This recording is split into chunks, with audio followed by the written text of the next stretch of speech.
Hello and welcome to What the Hey. Thank you for joining me to check out a video that someone suggested I react to, and that person was Hans the Plurail Locomotive, so hello to you, and thank you once again for the request. And the actual content that I'm checking out today is titled The Rules for Rulers, which was uploaded on October 24th of 2016. The video duration is 18 minutes and 12 seconds, and the video description gives links to extra videos discussing this topic, as well as a large list of names that they appreciate. And the person who actually uploaded this content was CGP Gray, and I'll have them tagged in the description, as well as the video that I'm reacting to linked there as well. So if you want to check out either of those sources, they will be there for you. Also in the description, if there's anything in this content that I feel like someone would like to be warned about, I'll mention that there. You can read it if you want to, you obviously don't have to. And last but not least, in the comment section, I'll pin a little comment with like the different timestamps and sections of this video. So if you want to watch the reaction or hear my thoughts afterwards, that will be there for you to interact with if you so choose. But I believe that is it, so let's actually check out the video itself. Do you want That is to me. rule? Do you see the problems in your country and know how to fix them? If No. only you had the power to do so. That'd be Well, great. You've come to the right place. But before we begin this lesson in political power, ask yourself, why don't rulers see as clearly as you? Instead, acting they got in that such power for selfish, real. self-destructive, short-sighted ways. It Are they gets to their stupid, head. these most powerful people in the world, or is it something else? The throne just gotta looks do what they gotta omnipotent do. from afar, but it is not as it seems. Take the throne to act, and the throne acts upon you. Accept that, or turn back now before we discuss the rules for rulers. You gotta sign a paper saying, I gotta do No what I matter gotta how do bright now. the rays of any sun king, no man rules alone. A king True. can't build roads alone, can't enforce laws alone, can't defend the nation or himself alone. Then The why power is of a he the king ruler? is not to act, but to Stinky. get others to act on his behalf,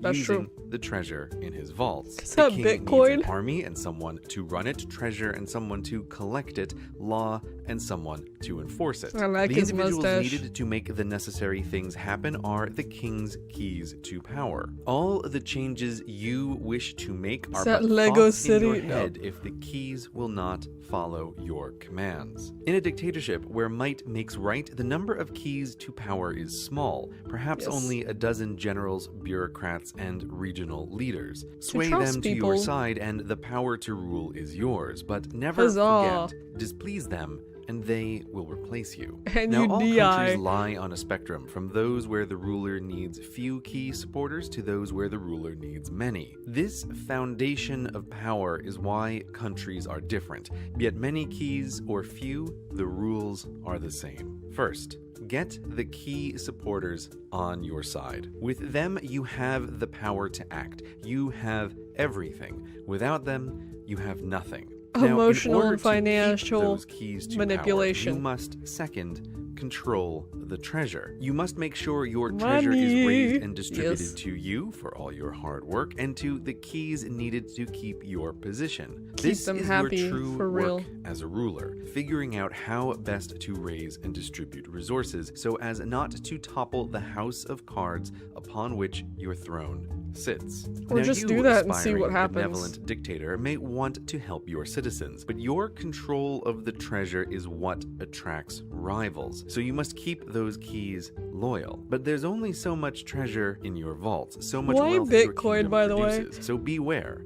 Every bit of treasure spent on citizens is treasure not spent on loyalty. Thus, doing the right thing, spending the wealth of the nation on the citizens of the nation, hands a tool of power acquisition to your rivals. Treasure gotta poured into level it up. roads and universities and hospitals is treasure a rival can promise to key supporters if only they switch sides. Benevolent dictators can spend their take on the citizens, but the keys must get their rewards, for even if you have gathered the most loyal, angelic supporters, they have the same problem as you, just one level down. Being gotta a support key to power everybody. is a position of power. They too must watch out for rivals from below or above. Thus, the treasure they get must Trust also be spent no to one. maintain their position. The loyal and dim may stay by your side no matter what. Over but the garden smart wall key guy, by the way. supporters will always watch the balance of power, ready to change allegiance if you look to be the loser in a shifting web of alliances. Too In countries where the complicated. keys are few, the rewards are great, and when violence rules, the most ruthless are attracted, and angels that build good works will lose to devils that don't. So For buy some all the reason. loyalty you can, because loyalty in dictatorial organizations of all kinds is everything. The for mafia. ruler, anyway. Epic. Thus, the dictatorship exposed, a king who needs his court to raise the treasure to keep the court loyal and keep raising the treasure. This And is everyone the is self-sustaining stressed. core of power. All outside is secondary. Now, a king with many key supporters has real problems. Not just their expense, but also their competing needs and rivalries are difficult to sad and balance. bummed The more out about that. complicated the social and financial web between them all, the more able a rival is to sway a critical mass. The more key supporters a ruler has on average, the shorter their reign. Which brings us to the third rule for rulers: minimize key supporters. If a key in your court becomes unnecessary, his skills no longer required, you must kick him out. Off with After his a head successful for real. coup, the new dictator will purge some of those who helped him come to power while True. working with the underlings of the previous dictator, which Don't from worry the about it. outside seems a terrible idea. Why abandon your fellow revolutionaries? Are the old dictator's supporters not a danger? But the keys necessary to gain power are not the same as those needed to keep it. Having is a someone math on problem the payroll now. who was vital in the past but useless now is the same as spending money on the citizens. Treasure wasted on the irrelevant. It all comes and by down to money, definition, doesn't a it? dictator that And pulls Bitcoin, I off guess. a coup has promised greater treasure to those switching sides. The size of the vault has not changed, so the treasure must be split among fewer. A dictator that sways the right keys, takes control of the treasure, cuts unnecessary spending, kills unnecessary keys, will have a long and successful career. Boo, Seeing the you structure suck. unveiled, you might be excited to get started and control a country to the benefit of you and your cronies. Or Not at you all. might be exhausted, wishing Yes. to do good, but seeing the structural difficulties. Now Yes. turn to democracy for salvation. Yay, so let us democracy. discuss rulers as representatives. Yes. Which most of them You tend to again be might have kind of. grand dreams of the utopia you wish to build, but no man rules alone, and never more so than in democracy. Presidents Yes. and prime ministers must negotiate with their senates and parliaments and vice versa, and they all have their own key supporters Many, to many manage. people. In a It's well-designed like a family democracy, tree. power is fractured among many and is taken not with force, but with words, meaning you must get thousands or millions of citizens to, if not like you on election day, at least like you better than the alternative. Than the other guy. With Oh, so many goodness. voters and such fractured power, it's impossible to, as a dictator would, follow these rules and buy loyalty. Or Correct. is it? Of course not. Don't think of citizens as individuals That with one their guy individual mowing a lawn, desires, two but of them. instead as divided into blocks. The elderly or homeowners or business owners or the poor. Boo. Blocks you can Oh, never mind. reward as a group. Democracies have wildly complicated tax codes and laws, not as accident, but as reward for the blocks that get and keep the ruling representatives in That power. looks like Farming Battle Block subsidies, Theater for example, characters. have nothing to do with the food a nation needs, but entirely with how key the vote of the farming bloc is. Countries where farmers' votes don't swing elections don't have farming subsidies. If a Yep. bloc doesn't vote, such as younger citizens, then no need to divert rewards their way. Even if large in number, they are More math irrelevant problems. to gaining No. power, which is Except good when news all the for old you. people One die. less block to sway, and the treasure you give your key blocks has to come from somewhere. If you want long years in office, Rule 3 is your friend in a democracy just as much as a dictatorship. You can't eliminate those who don't vote for you, but there is still much you can do. Once in power, make it easier for your key blocks to vote and harder for others. Establish voting systems that reduce the number of blocks you need to win, the more rivals you get very handy indeed. Draw election borders to predetermine the results for you or your cronies, and have party pre-elections with Byzantine rules to determine who blocks even can vote for. Mix and match the above for even better This is like power a Punnett perpetuation. square or when whatever. Approval ratings couldn't be lower, yet re-election rates couldn't be higher, you'll know you've succeeded. Yes. Now, enough with thinking about the citizens. Even in a democracy, there still are very influential individual key supporters you need on your side. As always. Their money or influence or favors keeps you in power. While you can't just promise to give them treasure directly, as a dictator would, you can create loopholes for their investments, pass laws that they've written, or print get-out-of-jail-free cards for their actions. Not a wheelbarrow of gold to the door, but contracts for their business. You as a ruler do have roads to build, or computers to maintain, or buildings to reconstruct. No man rules alone, after all. Or you could take the moral path and ignore the big keys, but you'll fight against those who didn't. Good luck with that. Corruption is not some kind of petty crime, but rather a tool of power in democracies and dictatorships. But Just more depends on on how you another use time. it. So accept the favors, sway the key blocks, and you will get into power, ruling with actions that look contradictory and stupid to those who don't understand the game, privately helping a powerful industry you publicly denounced, or passing laws that hurt a bloc that voted for you. But your job isn't to have a consistent, understandable ruling policy, but to balance the interests of your keys to power, big and small. You some that have, is like, how you have stay to in keep office. everyone Now, with all happy this headache of being somehow. a representative, Kind of you not. may wonder, looking at Rule 3, why couldn't you skip all this block building, favor trading nonsense and just bribe the army to take power? We must finally turn Good to question. taxes and revolts. Yay! You must understand gotta mention Rule the French. 2 and how the treasure is raised and used to hold a country together. If we graph the tax rate of countries versus the number of key supporters the ruler needs, there's a clear relationship. More democracy, lower taxes.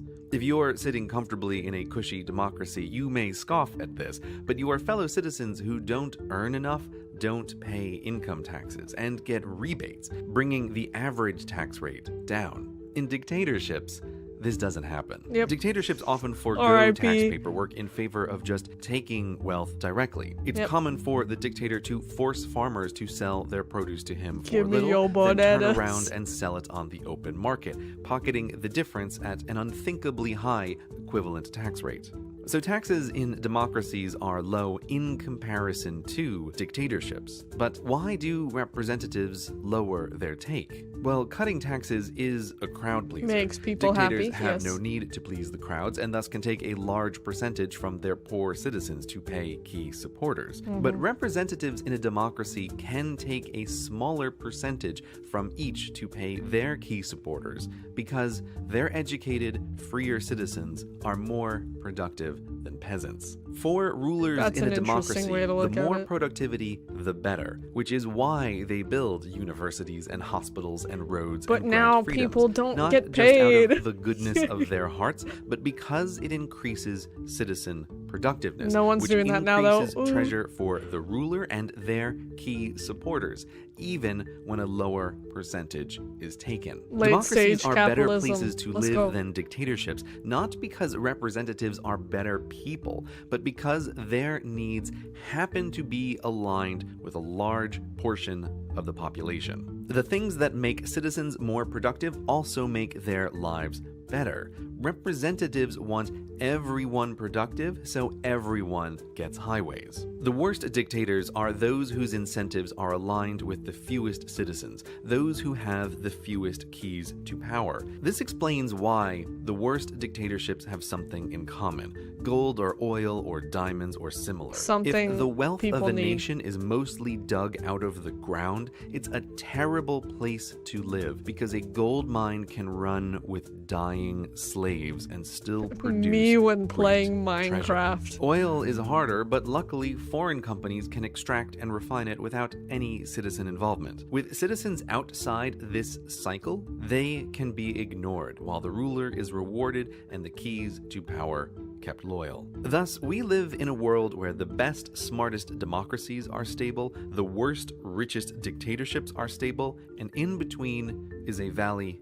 of revolution. The resource-rich dictators build roads only from their ports to their resources and from their palace to the airport, and the people stay quiet not because this is fine or even because they're scared, but because the cold truth is starving, disconnected illiterates don't make good revolutionaries. Now, a middling dictator without resources must, as mentioned before, take a large amount of wealth directly from his poor farmers and factory workers. Thus, two roads won't do, and so he must maintain some minimums of life for the citizens. But keeping the workforce somewhat connected and somewhat educated and somewhat healthy makes them more able to revolt. Now understand, the romantic image of the people storming the gates and overthrowing their dictator is mostly a fantasy. If you run a middling dictatorship, the people only storm the palace when the army lets them to remove you because you lost control over your keys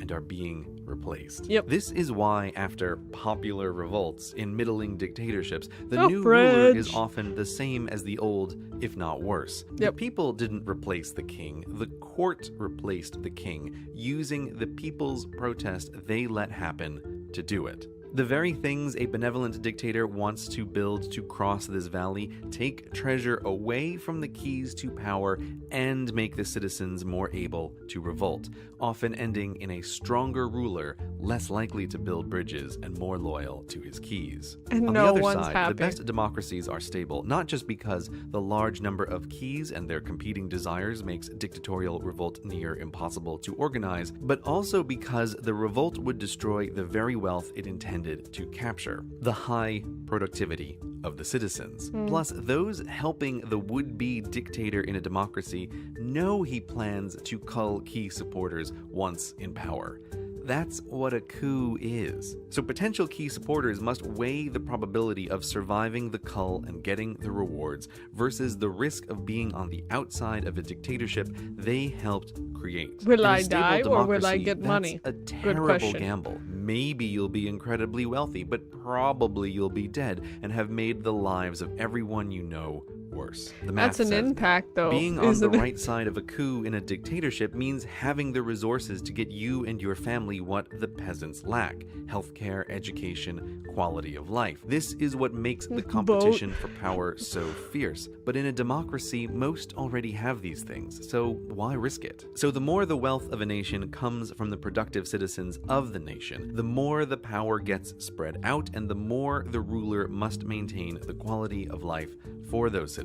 At least you would hope so. Less. Now, if a stable democracy becomes very poor, or if a resource that dwarfs the productivity of the citizens is found, the odds of this gamble change and make it more possible for a small group to seize power. Because if the current quality of life is terrible, or the wealth not dependent on citizens, coups are worth the risk. When democracies fall, these are usually the reasons. USA. These rules for rulers explain not only why some men are monsters and others are merciful, but everything about politics, from war to foreign aid to political dynasties to corruption, all of which we can talk about at another time. But for now, you aspiring ruler may be disgusted by the world of politics and have decided to avoid it entirely. Fair enough. But you cannot, for rulers come in many forms. Yes, kings, presidents, and prime ministers, but also deans, dons, mayors, chairs, chiefs. These rules apply to all and explain their actions, from the CEO of the largest global corporate conglomerate who must keep his board happy to the chair of the smallest homeowners association, managing votes and spending membership fees. You cannot escape structures of power. You can only turn a blind eye to understanding them. And if you ever want the change you dream about, there's a zeroth rule you cannot ignore. Vote? Without power, you can affect nothing.